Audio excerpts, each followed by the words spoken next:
জাযাকুমুল্লাহ খাইর। না, এটা ঠিক করেন নাই, এটা ভুল করছেন। কি নাম আপনার? ওয়ালাইকুম আসসালাম।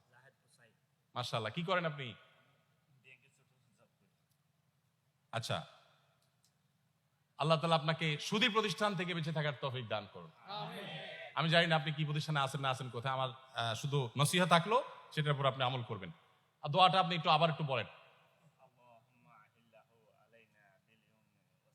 ওয়াল ঈমান ওয়াস সালামাতু ওয়াল ইসলাম। তো আপনি এই মাসে পড়ে এই মাসে ভুলে গেলেন কিভাবে? না ভড়কাই গেছেন এটা মানুষ সামনে, কিন্তু আপনি পড়ছেন, এটা বোঝা গেছে। মাশাআল্লাহ। জান, আমার লেখা 2টা বই আপনাকে হাদিয়া। ওমরা কিভাবে করবেন, ওমরা করছেন জীবনে? করেন নাই?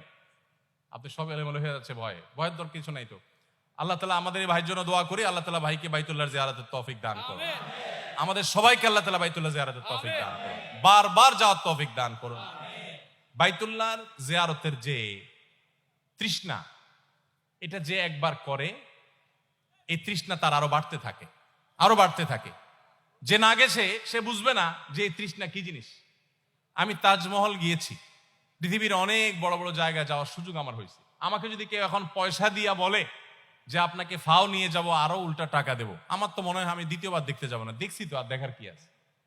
কিন্তু বাইতুল্লাহ, মক্কা মদিনা, মসজিদে হারামে, মসজিদে নববীতে বারবার যাওয়ার পরও মানুষের তৃষ্ণা আরো বেড়ে যায়। ইব্রাহিম আলাইহিস সালামের দোয়া আল্লাহ কবুল করেছেন। তিনি 4500 বছর আগে দোয়া করে গেছেন যে আল্লাহ, এই মক্কার প্রতি মানুষের প্রাণ যেন এটার প্রতি আকৃষ্ট হয়, মানুষ যেন এটার প্রতি আকৃষ্ট হয়, মানুষের মনটা যেন এখানে লেগে থাকে। সেই দোয়া আল্লাহ তাআলা কবুল করেছেন। তো আমরা দোয়া করি আল্লাহ তাআলা সবাইকে বারবার বাইতুল্লাহ যাওয়ার তৌফিক দান করুন। আরেকটা বই হলো রাসূলুল্লাহ সাল্লাল্লাহু আলাইহি ওয়াসাল্লামের সকাল সন্ধ্যার দোয়া ও জিকির। আমল করবেন, মুখস্থ করবেন ইনশাআল্লাহ। জাযাকুমুল্লাহ খাইর। না, এটা ঠিক করেন নাই, এটা ভুল করছেন। বলে দিই, আপনি যেহেতু করছেন আপনাকে শুনাই দিই, শুনেন।